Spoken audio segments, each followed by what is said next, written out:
Today's adventure brings me to Walt Disney World property, starting off at Disney's Hollywood Studios, formerly Disney MGM Studios, where I will be beginning here and then park hopping over to Magic Kingdom in search of a 1980s film, an iconic prop that was used as the focal point that is now hidden on property at WDW, hidden in plain sight. I covered a subject similar to this yesterday, and it got me thinking, you know, there's another item that a lot of people might not know about. So said, heck it, round two. Obscure, forgotten items from movies that have been repurposed and are just kind of hidden and tucked away. That's a long version of what the title really will be. Welcome everyone. Adam the Woo here in 1986. Oh, it's windy. Also, I have some screen grabs. Also have my facial covering. 1986, a film by the name of Flight of the Navigator came out. A year later, the opening of Star Tours at Disneyland. A couple years after that, the opening of Star Tours here where I am now at Hollywood Studios, then called MGM. Paul Reubens did both the voice of the spaceship on Fly the Navigator and Rex, the pilot, on Star Tours. Kind of a neat little twist. Pee Wee Herman, Paul Reubens.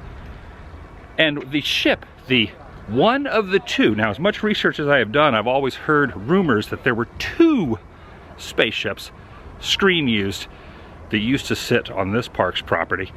And then as time went on, the backlot tour started to kind of fade away or go through a couple different incarnations and changes.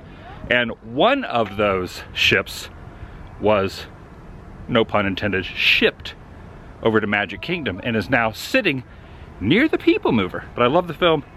In fact, I documented the movie locations, the filming locations down in South Florida years ago. And I've always wanted to cover this subject matter.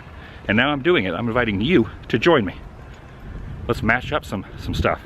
Shall you? First thing I'm gonna do when heading in after walking down Hollywood Boulevard is go down Grand Avenue, which used to be Streets of America, through the little tunnel, and then in to Galaxy's Edge.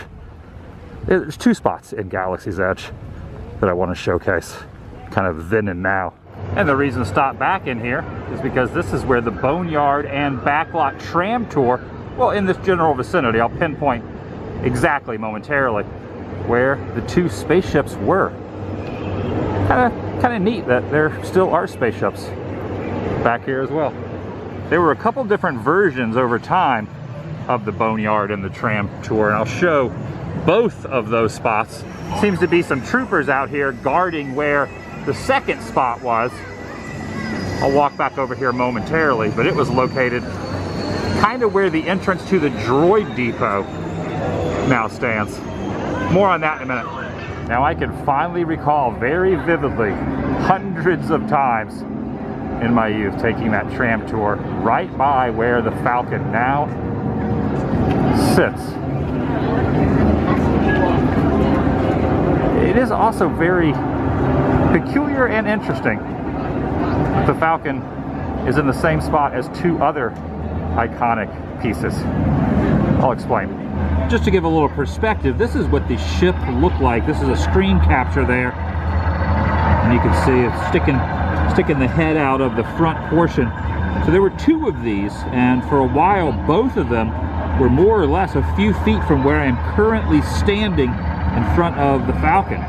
There were two of these props. Later, just one of them here at Studios. The other one moved over to the other theme park. But in this spot was where the two were before one of them was repurposed and moved over to Magic Kingdom. Now I am standing over here in the shade, away from others, but zooming in, well, not zooming in, but showing about 20 feet away, kind of in that little cubby hole where the ship is now stationed, was the general vicinity of both of these, looking back towards where I'm standing. So camera would be more or less over in that section, looking back towards where I'm standing now, which is where both of these used to be, with the fake facades of the homes from the Backlot Tour. where I'm standing now currently also. Once again, you can see the facades there in the background, but this is the one I believe was the one that was repurposed and moved over to the other park, because it does not have the hole in the side that they used to pick it up and hoist it for a scene that took place at Burt Reynolds Ranch down in South Florida. Fun fact. Also the one that was repurposed, in my opinion, was this one. You know, the scene where he's kind of looking over everyone driving in the car. They would have had to sealed up that hole, but there is no damage to the side. There is not a hole in the side like the other one that was left on the back lot in the tram tour later on in the years. Let's look at a timeline here. This is currently, well, you know, the beginning of the year from a satellite view of 21. There is where I'm standing, the general vicinity with the Falcon there. And then I will set this down, move the page, and you will see that this is what it looked like back in 2008, right here. And you can see in that same section, just a few feet away, is where Walt's plane that he used to survey WDW back in the day was placed right over there. Who knows what happens to Walt's plane? It has been removed as well. Catastrophe Canyon over here.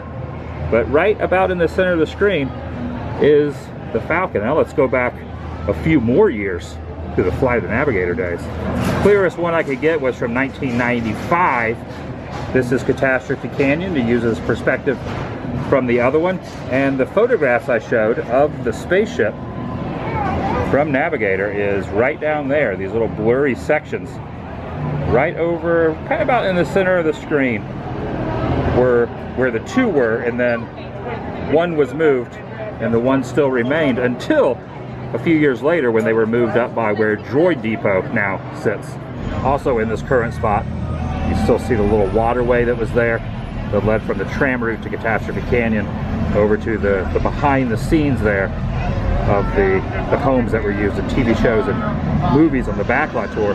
This is the one that was not repurposed, but notice the hole in the side there. Why is the hole in the side of the one that I guess was probably destroyed and tossed after the backlot tour went away and not moved over to the other park? It's because it was hoisted up in the air. See the hole there? They have this crane place so they can have the camera there when this descends down upon the gas station right there. That's kind of how they did that. So that hole there is this hole here. This, the second of the two space pods, nowhere to be found. No idea where that is. One more photograph of a gentleman riding a bike across the back lot, past the original spot of the two when the other one had been removed. And just to clarify and reiterate again, it was right over there near the Falcon, also where Walt's plane was later, and the two spaceships. And now go from this spot, about 100 yards or so, over around the corner towards Droid Depot, which is where would have been the remaining spaceship, and kind of in the same section, Kylo's spaceship, before it was scrapped, the one that still remained. Down this way was another section later in years, up until closure of the tram tour went through this area, give or take a few feet. Now sadly, it is a mystery of what has happened to a lot of the other items from the boneyard. In fact, next to the subject matter in question was the skiff barge from the Jabba scene, the Sarlacc pit scene, was right next to the Flight of the Navigator props. Where those are, no one knows. Well, I don't know. See it down there, that circular oval shaped Flight of the Navigator prop. And there's that Return of the Jedi barge, which, yeah, don't even want to talk about that. Let's flip this over. This is what it looks like current day. Droid Depot right here. Did not move at all from the satellite view. Just took a screen capture of both. So where it was technically across from the Droid Depot, similar to, well, to where the Coca-Cola droid stand is now. That would be it by these calculations right there. That's my best educated guess. Here's a photograph before it really started to decompose. You can see that barge there on the other side, as well as here's another one when it really started to decay and rust. Once again, the Jedi barge on the other side. This is the one that was not transferred over to Magic Kingdom. The second of the two. And let me tell you, just like with the first version of the tram tour, I took the second version past this spot many times as well. They had to reroute it because of the car stunt show that it went around. So the tram tour went right through here. And plenty of spaceships still theming on point. I have had quite a few Coca-Cola products from the Coca-Cola droid, which is where the Navigator pod would have been. Somewhere, give or take a few feet, right in here on the tram tour. And this is kind of where the Jedi barge would have been. And there's still some Star Wars vehicles. Weird. Would be kind of neat if one day they brought back Rex instead of 3PO piloting Star Tours, like the good old days, just for a short time, kind of like an overlay for a bit. Well, Paul Rubens. All right, now heading over, do a little park hopping.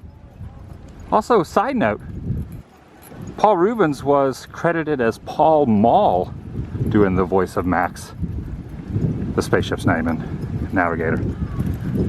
Fun fact. And with all that backstory, now finally arriving at the destination. I guess I could have just gone right there, got on PeopleMover and shown it, but what fun is that? Gotta have some backstory. Gotta hit all the spots, right? I wonder if Heavy Metal Mickey, even though I think he's made out of aluminum, remembers that film. Not a lot do, but the ones that do really enjoy it. Now the item in question sits over next to PeopleMover and below Astro Orbiter, kind of next to the Raceway. It is known as the Cool Ship, and it is an area where you can get refreshments, currently closed at this time due to current circumstances and whatnot. But if you look up top of the refreshment area, the Cool Ship is the screen use ship from Navigator. True story. Repainted, retouched up, a few add-ons to the front, to the back, some tail fins, things of that nature to disguise it, but you can see with the little notches, yeah, this is it. Same size, same dimensions, same angles, and same etchings. There it is, right there, in all its glory. That's the one. Figure you can get a nice little perspective from down here.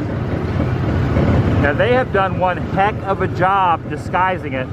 In fact, recently, within the last month or so, they have placed another paint job on top of it, meaning that the little notches and whatnot right in the center of it are very well disguised, but you can see some of the grooves that does match up. You just have to look very closely. They've also added the little side rockets at the beginning portion. There's that little nozzle at the front that kind of disguises the front point of it as well. And I'm also going to go up on the PeopleMover. See PeopleMover right there, and going by, up there it is up there. Once I go on said PeopleMover, once again, oh, there it is, kind of see it. Once I'm up on the PeopleMover, get more of a bird's eye perspective, or not really a bird's eye, but at least kind of straight across on the same level. Just have to, my apologies for the noise of the race car, but I'm just going to overlay the dialogue as opposed to working around the music of Tomorrowland. You hear the rumblings. And in reality, I'm on the PeopleMover right now, zooming in, zooming out, showing this amazing prop, one of the two that did exist at MGM Studios. Now they're only one in existence here in Magic Kingdom. Pretty fascinating. A great film, classic 80s. Not a lot of merchandise. I wish there was more merchandise of not only the Spaceship Max, but the movie itself. They don't really acknowledge it too much in the park so much. That's what they really ever did. Even at MGM Studios, they never did, with the exception of the boneyard. But this item has been moved from the boneyard, from one park to another, but still sitting here, Walt Disney World, in all its glory. I'm doing a time warp now. Just like in the movie, it's about time travel. I just went back in time. I'm on the raceway again, looking back over at the spaceship. And now another time warp, going back to the PeopleMover. Just gonna stay focused on the PeopleMover. You know, in the movie itself, it's a time travel movie. If you haven't seen it, I highly recommend it. It's a fun one. It's a good film, classic. 1986. Well, my favorite movies were from the mid-80s. In fact, all of my favorite movies, with the exception of 1 or 2, are from the mid-80s. 1986 could be classified specifically as mid-80s. Kind of just rambling now, trying to get as many angles of this as I can. And that's going to do it for today as I take the ferry boat back across to TTC. Documented a little 80s movie history. From studios over to Tomorrowland. I'll see you in the next video, vlog. Oh, there's a lot of boats crossing by here. Also, a little side note, the ship itself appears to be, if you look back at the footage when I was over there, kind of sitting in, kind of nestled in the bowl-shaped top portion of that beverage stand, which kind of makes it look like the bottom fifth of the ship was gone. It's very misleading and it really, you got to really look at the clues to figure out that that's it, or was it? But I did it. Pulling away from Magic Kingdom. A vlog from studios to MK. 1986 movie history. Prop that still exists, that some might not have known about, is over.